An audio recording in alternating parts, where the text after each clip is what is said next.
Vallejo police hosted a town hall meeting tonight to discuss last month's police shooting of a teenage suspect accused of armed robbery. But tonight, no new information was released. New at 10, KTVU's Joey Horta joins us now live from Vallejo. And Joey, the lack of information is not sitting well with some residents.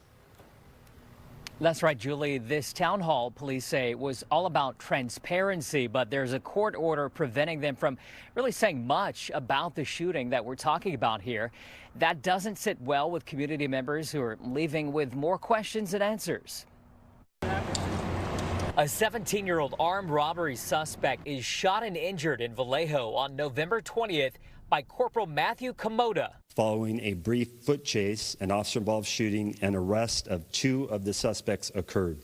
A loaded handgun was recovered at the scene of the arrest. KTVU was there when one of the 2 suspects was led into a patrol car in handcuffs. Because one of the suspects is a juvenile and there is a court order prohibiting public disclosure of surveillance evidence, there is little information that the Vallejo Police Department can provide. The lack of new details triggering members of the small crowd to bring up police accountability. In light of the history of the Vallejo Police Department with all the Sean Monterosa, Willie McCoy, the tragic deaths of those 2 gentlemen, use those as an examples to be better. Both Monterosa and McCoy were shot and killed by Vallejo PD in separate incidents.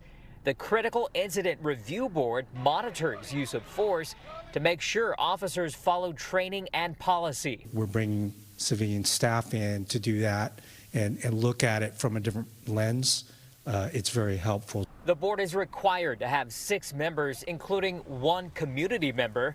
Right now, only one of them is not a police officer, which some say isn't balanced. We are in a place in a very critical time where in the city of Vallejo, we need to build public trust with our police department. There's always room for improvement. So if this is something that will improve our program, this is something we definitely will look into. I think I walked away here with more questions than any answer that I could ever give.